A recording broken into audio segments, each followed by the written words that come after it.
प्रिय मित्रों, आज पेंतकुस्त का पर्व है। प्रभु ने स्वर्गारोहण से पहले शिष्यों से कहा था कि ऊपर से शक्ति आने तक वे शहर में ही बने रहे। स्वर्गारोहण के 10 दिन बाद पेंतकुस्त के दिन वो शक्ति उन पर उतर आई और वे पवित्र आत्मा की शक्ति से भरकर नए प्राणी बन गए। यीशु ने बहुत सी बातें अपने शिष्यों को सिखाई, लेकिन उनमें से अधिकांश बातें उनकी समझ में नहीं आई। इसलिए उन्होंने उनसे कहा कि जब पवित्र आत्मा आएगा वो सब कुछ उनको समझाएगा। अंतिम भोज के दौरान गुरु ने कहा कि मैं पिता के पास लौट जा रहा हूँ और पिता के पास से पवित्र आत्मा को भेजूंगा। वो सांत्वना दाता है, परामर्श दाता है। वो पूर्ण सत्य की ओर तुम्हें ले जाएगा। वो तुम्हारे साथ रहेगा, तुम में बसकर काम करेगा। स्वर्गारोहण के पहले यीशु ने उनसे कहा, तुम लोग शहर में तब तक बने रहो जब तक ऊपर की शक्ति से संपन्न न हो जाओ।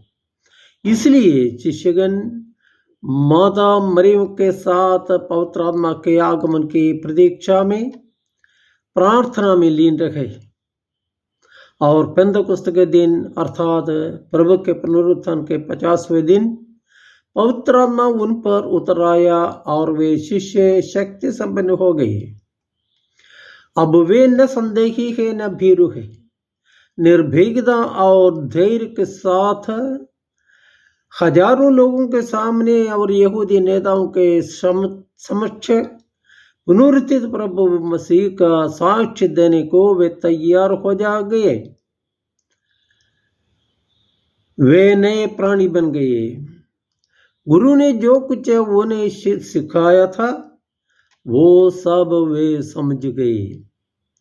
इस नए ज्ञान के साथ पीछे मुड़कर देखा तो वे आश्चर्यचकित हो गए कि वास्तव में मनुष्य बने ईश्वर के साथ वे चलते फिरते और खाते पीते रहे। शिशु में आए इस आमूल परिवर्तन का कारण था पवित्र आत्मा का आगमन।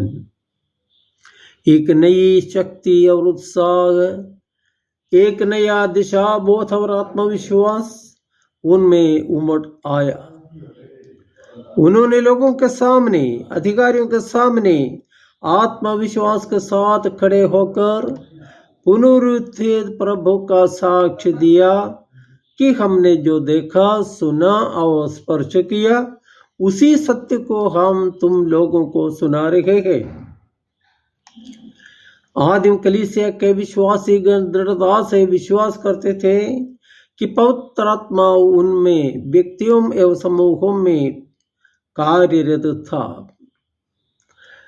प्रेरित चरित्र के अध्याय 5 में वर्णित हननिया सफीरा की घटना प्रस्तुत विश्वास को मजबूत करने वाली थी।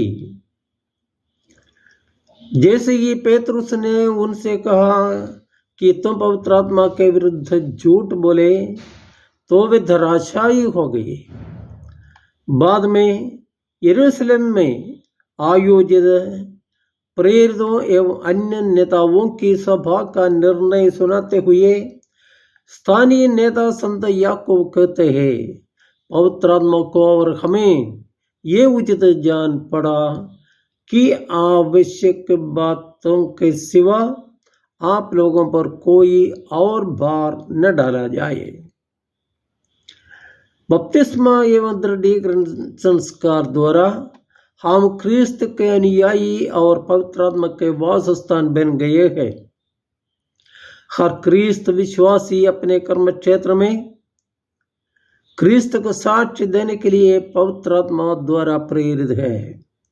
हम अपने अपने कार्य क्षेत्रों में पवित्र आत्मा से प्रचोदित होकर काम करे। यह कैसे हो सकता है?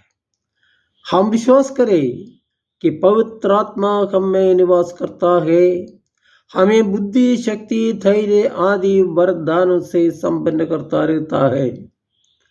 पवित्र आत्मा की उपस्थिति का अवबोध हम में हो और शांति प्रदायक पवित्र आत्मा से सलाह लेते हुए हम अपनी जिम्मेदारियां निभाते रहे।